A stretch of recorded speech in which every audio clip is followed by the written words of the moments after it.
So, if y'all don't know who's in the building, it's Omar Craddock, aka Omar Goodness, aka Patty. Craddy D. Huh. Um, Omar is a skater. He specialized in the triple jump. He's a Pan Am gold medalist. He has made, how many teams have you made, Omar? A lot. 4, Been on more something than like that. things. Yeah. You're a bronze junior medalist. You won in 2013. He was the U.S. national champion. You have you won 1 indoor, 2 outdoor NCAA titles. Like, Okay. you got a little resume. Wasn't there a Florida sweep in there somewhere? It was up in there somewhere. 2015. You know. The Florida boys, Florida Gators be hopping. they be jumping Hey, like hey, who would have known a gator could jump right on land like that? Hello. like boosties. Let me just tell you, he's here's the thing. He's eating because Omar stays cooking up some abs. Let me tell you something about that. Hey, you But better believe that. actually, one of my favorite people. He always just has like good energy, good vibes. I've never seen someone as positive. Always happy, always positive. And like you are, for lack of a better word, a specimen. Like your jump videos are always amazing to me. Your ab videos are always. I'm like, how the heck? I've tried to do a couple of like the hanging ones that you've done. I've tried to do a couple of your ab stuff. I ain't got the floor like that. I got to work. I'm doing Jessica's beginner Tummy Tuesdays. I'm gonna do dance, and then I'm gonna come on over to Market this. But oh my, how are you? Welcome to Charcoal Summer. Well, thank you. I'm amazing. I actually just moved into a new place, so everything I set up. Normally, I have like a nice background, kind of how like y'all got it popping. But I just moved into a new place, so we're just trying to get it all together right now. Yeah. But I appreciate you wanting to bring a vibe in the aesthetic because you know how we like to do here. Yeah, you got to be ready for that. And you see, I got my Goodness Hour shirt on because it's Goodness Hour coming up soon. So, can you explain to our fans what this hour is? So when I left college, I always had a passion for just obviously fitness. That's why my core, as you mentioned, is something that I guess I specialize in. But in the U.S., like a lot of people are typically not in the gym, right? We have like one of the highest obesity rates, and so I just love fitness, and I just truly believe. I guess the philosophy behind Goodness Hour is if you give yourself an hour at max, and at the minimum 30 minutes of true work, fitness work, walking, running, actual gym work, you will reach those fitness goals you want. And so that's why I created Goodness Hour. And then the second half of it was for obviously to bring people along the journey to make this Olympic team. But circumstances happen, and I'm not there. But yeah, that's really the premise behind it all. Let's play that video of Omar so people can like really get into it. I was listening to Omar. No. I didn't even see a new video pop up. My bad. I'm not on my job. I got you. We a team. Big team action. How, like, do you see the distance he is covering? Probably jumped over 2 or 3 of me. So, first of all, can you just out of the pit? Jumping out the pit. Hello. Yeah. Hello. I need that as a sound bite, okay? put me on one of your albums. Let me do the ad libs, okay? Let me get into it. Like that. You one of my favorite on Instagram. I'm telling you. Every time your questions of the days or whatever it is, it's pure entertainment. Stop. We need to talk about Omar. And first of all, let's just talk about triple jump, because one of the things we like to do is break down track and field. So you don't have to be an expert. Okay, so it's a hop, skip, and I struggle because I feel like I'm a coordinated person, and I know there are 2 events that I will never try, and it's triple jump and hammer throw. But can you just explain to people? I feel like hammer throw I would die. Can you explain to people how you the progression, the phases of triple jump? Yeah, I mean, as you said, it's a hop, it's a step, and then a jump. I remember when I first started, my middle school coach was like, Omar, you look like you could triple jump. You jump twice on one leg, switch to the other, and land in the pit. That's exactly how it was explained to me. So you can only imagine I pogo sticked it, right? And I landed in the pit further than everybody on the team, and then from then it just kind of took off. But yeah, it's a very sacrosanct event, you know. So I have a phrase because I felt like when I started hurdling, it was love at first flight. Would you say it was love at first flight for you? Definitely, hey, definitely. Because like I said, I was whooping some tail. You know what I'm saying? Like when I first did it, I think I just destroyed my teammates by like 4 feet, and just like y'all can relate as So y'all competitors. relate, even destroyed. Y'all can relate because like we like to win, and so I'm beating my teammates. I'm like, oh, I'm the best. Nobody can touch me. And then everywhere in middle school, I'm like, I'm him. And then this was my first time doing summer track. I'm Timothy Craddock now. You know what I'm saying? When I show it, oh, there he is. Oh, that's him. And it just kept going. But Craddock, I want you to catch that. Timothy Craddock. Yeah. But yeah, it's just it take a lot of patience. It take a lot of, you got to have some kind of core stability. You got to be balanced. And then we have to have some kind of speed in there too, right? I think Christian put it best. He said, jumpers are sprinters with attitude. Okay. I feel like hurdlers are sprinters with grace. No shade. Hello. But we got another, because I just keep the clips of Omar because I just love watching him jump. And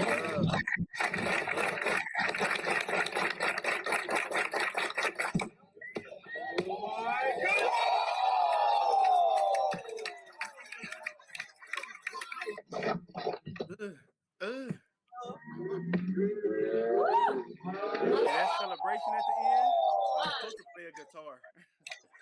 But I was getting excited because I'm like, I really just like bounce. And that's one of the things that I feel like TV does not capture.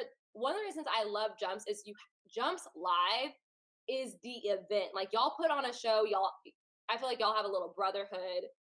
Straight all up. Y'all friends, but y'all battle hard, but y'all talk mess the whole time. Y'all include the fans, and he doesn't after that. So I'm glad you're here to so they can get the vibes. But speaking of speed, I feel like you have a very long approach to get your speed up, and so indoors it kind of inhibits you. Can you explain that because of the runway situation? So many people explain to me that I run more like I'm a quarter miler, not like a sprinter. And I guess because I have long strides. And I'm shorter than most of the elite jumpers. I think Will probably has me by an inch, but Will's limbs are long. You know what I'm saying? But I'm more compact. I'm if I play football, I could definitely be somebody's running back or somebody's safety. You know what I'm saying? So I think that kind of attributes to it. I understand that I'm more of a power jumper. I'm not a speed finesse guy. So outdoor, it's like, hey, I got all day. Let me build up. Let me be like Sonic. That's what I explain to I guess kids or anybody, from our generation that still doesn't understand track. I'm like, you know how Sonic powers up? That's me. I need to power up. And then by the time I'm in my transition phase, now I can turn over and then boom, there's the board. Indoor, obviously, is short, right? We have a shorter runway, so Omar doesn't have enough space to really get up to speed like he wants to. Right, so he has what jumpers are called a short approach. Correct. Yep. I pretend I'm a jumper. Hey man, you doing your homework. I could be a jumper, let me tell you. You're doing your homework. But yeah, that's it. It's short, and I have to adjust. So. And speaking of the fan experience, we gotta let them know about Omar. Literally goes to work, and when I say he goes to work, Omar comes to the track, hard hat on. You think I'm kidding it? Yeah, it's a video somewhere. There's a video somewhere. Omar with a literal construction yellow hard hat walking off. No, it's not. I love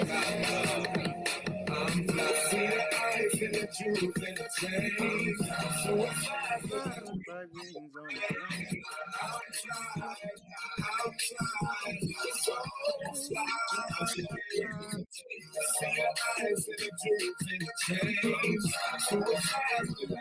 wings on a plane.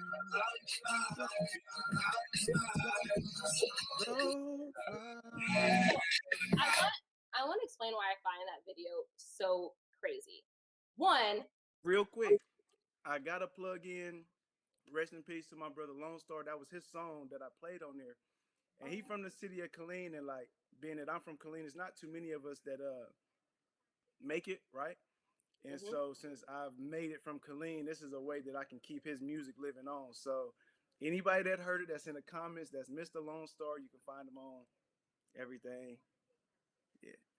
So why I think that's a crazy video is not only are you covering so much ground, you have to be like a hurdler in that your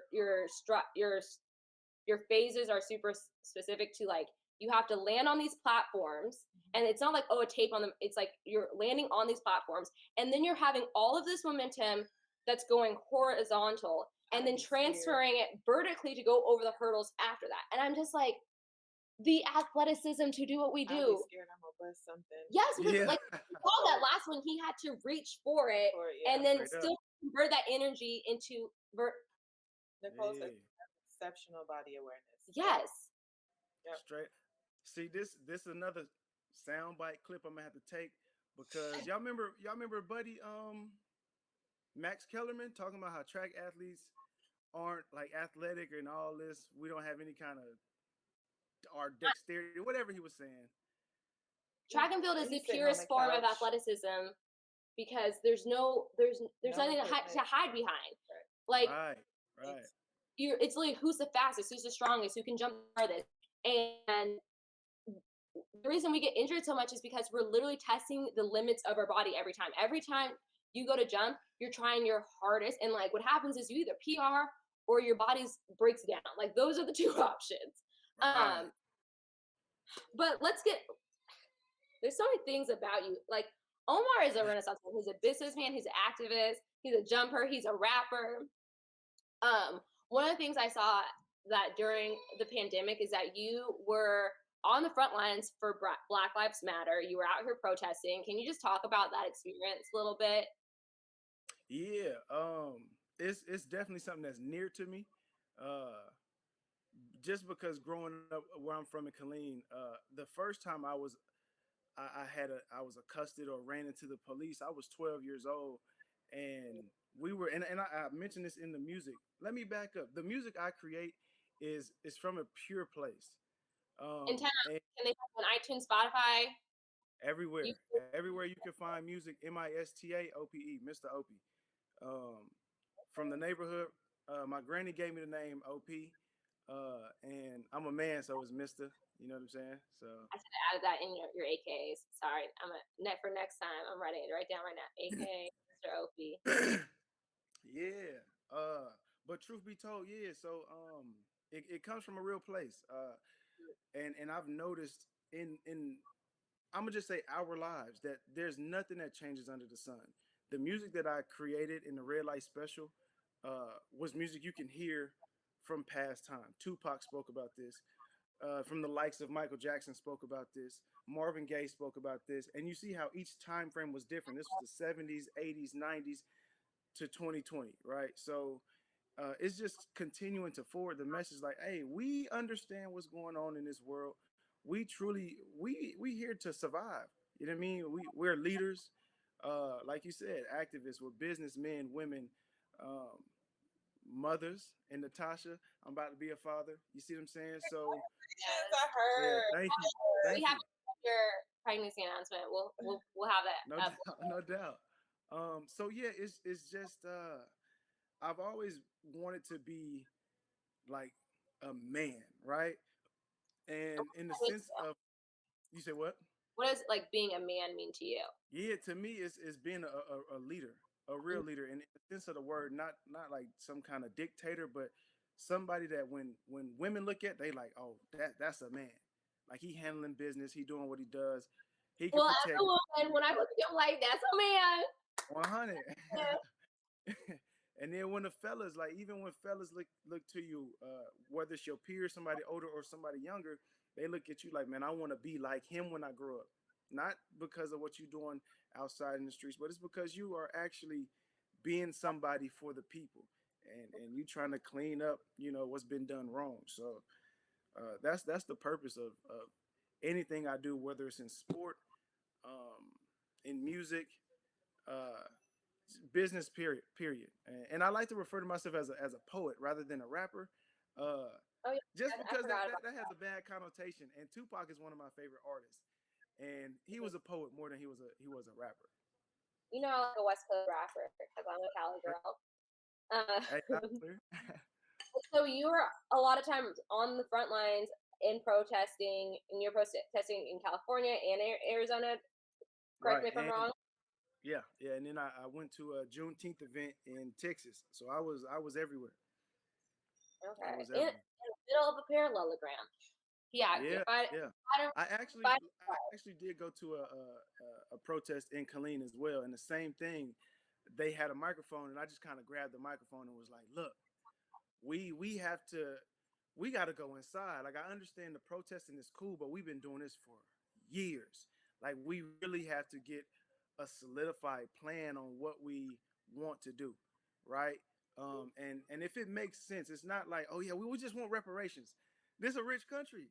They could someday be like, all right, well, boom, here you go, here's the money. But it was more so of like, hey, let's just get in here. What do we want? We want a family, cool. So in order for us to stop getting killed outside, be with your kids and be with your family. All right, now, well, that's another offline conversation with our peers and people. But that's No, just I, that's just We, I we think don't do that's true we don't do because offline conversations. Just bring it oh, on. yeah, because perfect. Okay. there's a lot of protests, but I think you're spot on that like we're protesting, but what's the solution? What do we want? And I think a lot of Yeah. protesting is missing that.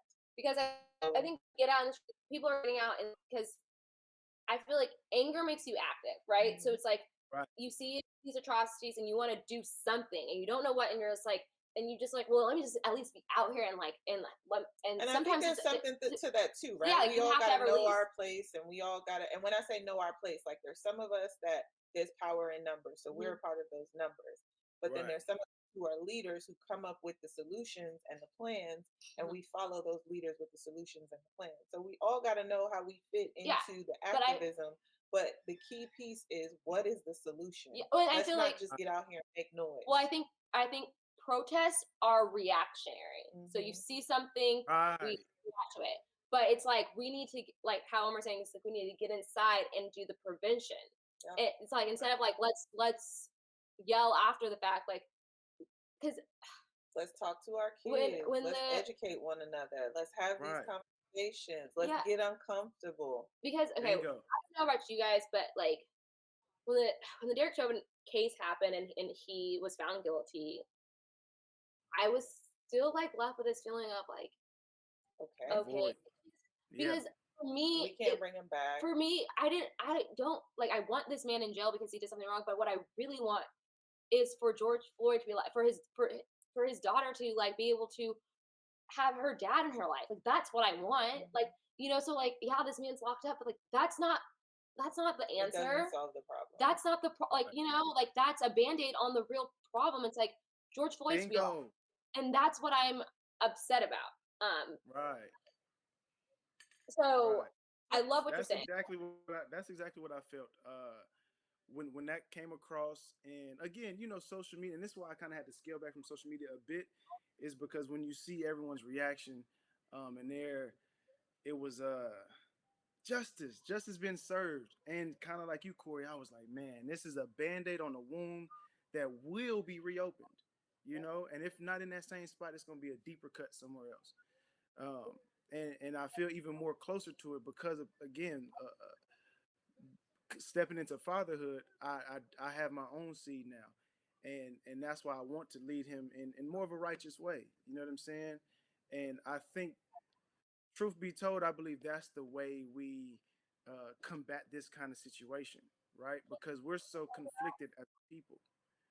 Can you go Um, ahead and talk about like how, because I have my ideas, but like I would love to like Yeah, again, Like how we raise our children is the solution. say it one more time. Bring it back. You think like how you raise your child is part of the solution. Can you just go into that? Yeah. Well, one because obviously we getting older, right? And we've had our younger days. As we have kids coming up, the scriptures say that we got to train up a child in the way they should go. So when they're in house, we have to let them know the truth of what's going on. We Yeah, can't sugarcoat.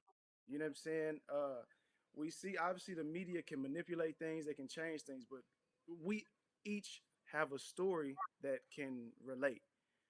And our children have to know this. So when they go outside, it's no confusion, and it's not for them to hate any person, but it's for them to know like this. These are the things that happened to us. This is the kind of order it went in, and now we have to break this, right? yeah, And in order to break it, we have to come back into order.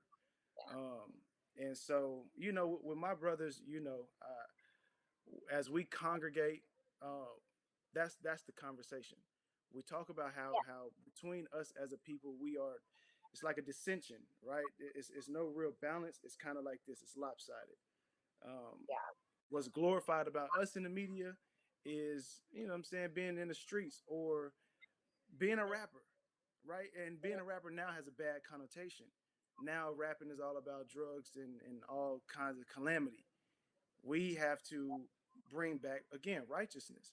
And obviously I get my righteousness out the Holy Bible, like really reading it, not just going to a building on a Sunday, listen to a service, and then you back a heathen. We got to actually walk these steps. And I think once we start doing that, that's when we actually gonna see some kind of change. But yeah. until then, Sorry. until then it's still uneven. I think it's really sad though because like we have these conversations about like um uh teaching race theory in schools, and it's because like they don't want white children to feel guilt, but it's like we have to rob our children and of their and their innocence childhoods. and tell them like, hey, like this is the reality of like living life as a Black human being in Right. order to protect them and keep them alive. Yeah. Like it's literally for survival, and you would know I that remember my as mom and I having a conversation with my brother because we had him in a school, and I say we because I'm 12 years older than him. But Right. he was in a school where he was like one of, as I said, I was, but he's a Black man in Georgia, and we had to explain to him, like, hey, when you go out with your friends, if something happens, unfortunately, they're going to look at you differently. And Right. it was disheartening to have the conversation. Also, it was hard because on some level he didn't understand. yeah, So we also kind of felt like, oh my goodness, what bubble did we raise him in? And then it was Right. when he got did to we college and started seeing it for himself and seeing it in the media that he finally understood it. But those are real conversations that we actually have to have in our households. and you That have a son. I now have a Black son that I think about, where we currently live. We're the only Black family on the block. Is that where I want my son to grow up? You know, Right. Right. and it's not Right. even so much about, again, like you said, like we hate other groups, but the importance of seeing ourselves in positive lights and in positive Right. positions and doing positive things and being in a positive and uplifting home, being in our children's lives, being there to answer their questions, being there to validate their experiences, all of those things that it truly does, as you're saying, start at home. Yeah, Definitely. Definitely. but I also feel like what we're doing is trying to protect our children, but like it's crazy because I don't I don't want to seem like a pessimist, but like in reality, there's really nothing like I feel like we We get can have the conversations. We got to yeah, be aware. you can be aware, but We I'm got to like be we aware. keep seeing that like it's like We're banging our heads against. It's because disheartening to it's a I'm gonna tell you systematic this. problem because it's like as much as we're not the problem. Like this is what I'm saying is like, and so Right. you can tell your son, you can tell your daughter, don't do this, don't do that. But there's so many instances where it's like It's out of our you control. weren't a gangster, you weren't in the streets, you did all the right things, and yet you still got shot down in the streets because we're not the ones killing each other. You know what I'm I want saying? to acknowledge Right. some of Right. the Hmm. That's the part. through and supporting us. Victoria G says, It's the tools that parents give their children and how to apply it. Aligning with the order within the chaos. It is calmer in the eye of the storm. That's from Albert K. Nicole says we can't hide the truth about the history and how we navigate through society. Yes. And Aisha, you make a very good point here. It's not just black boys, black girls are affected and harmed as well. So, Right. yeah. We And got that's I guys. think that's what's most important again as men, right? We're supposed to be leaders. And we're supposed to our women, we're supposed to love our women are supposed to love us back, right? But again, what we see now is that dissension is so much we're at odds with each other when we brothers and sisters. You get what I'm saying? And that's why I feel like that restoration, it has to come back. We have to, get back into order to Mhm. where we can love one another. Again, like I said, I get mine out the Holy Bible, and it say, you know, if we were to truly come back to these commandments, we wouldn't have black on black crime because we'll love our brother. I Uh, I was just like, I don't like the term block on block crime because Because, right, it's it exists. it It's crime against because people commit crimes against the yeah people that are in their circle, in their circle. and so there correct. brown and white crime exists, brown and brown crime exists, like because it's And like some of those numbers are actually higher than black on black. and I'm saying Definitely, and oh, like definitely, I just like to be very like intentional with definitely. words mean things, and I'm So, like so brown and white, the reason I said that is because outside of the people that may be commenting, when this goes live somewhere else, YouTube, that's gonna be a comment. Well, what about, you know what I'm saying? We could talk about Yeah, what yeah, we talk about George Floyd and Chauvin and this stuff, but then people are going to say, but but what that about doesn't negate the fact that like y'all should like other people shouldn't kill us either. Like correct? things can be like true. both are wrong.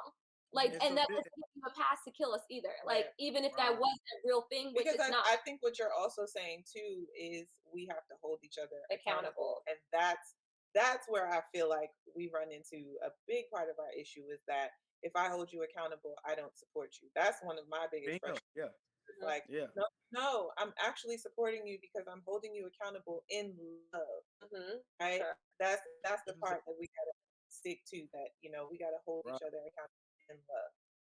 I I had feel a like brother that was upset with me because he smoked cigarettes, and I'm like, bro, that's killing you. Like, put it down. And yeah, he was like, man, you I judging me, you love you. judging me, and I'm like, no, bro, I'm helping. I'm love it. trying to. Yeah, I love you, man. And if you keep doing that, that's what's going to kill you or cause cancer or whatever else comes with tobacco and all that other stuff. Everyone knows I'm not a good friend.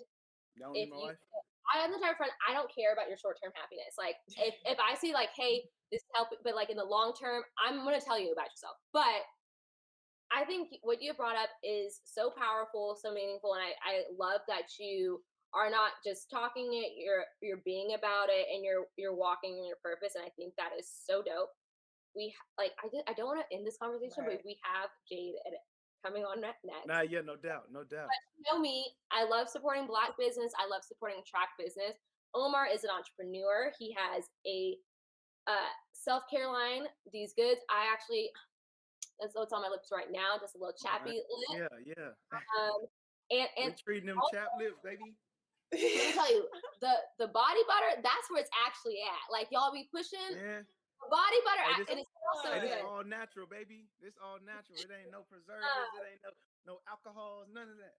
Y'all can Omar is known for cooking up abs. Y'all can get personal training on his account, on his website journeyglobal.com.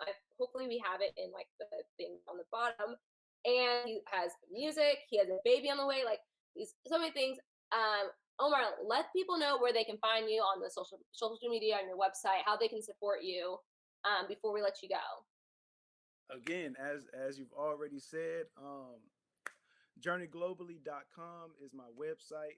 You can, if you want to book any kind of goodness hour with me, any kind of consultation when it comes to fitness, hit me there. Social media everywhere, I'm Omar Goodness, and that's goodness with 2 D's. Yeah, my child on the way, my wife trying to sneak out because I wanted her to get on screen. Oh, Lastly hi. but not Oh, this is Craddock. least, my I black got girl, a baby doggy.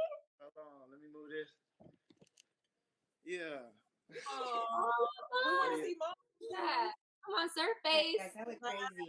We love Black Love. We love to see the Craddy family. Yeah, Omar, definitely. you already know. I love you all the way down. I Thank loved you. you since I first met you, did not, Corey? Look, I'm not gonna lie. Omar did not like me the first second he met me. Fables, y'all. Them I fables. grew on him, and now we gang. Yeah, Thank you for joining us for Track All Summer. We are going to let you go.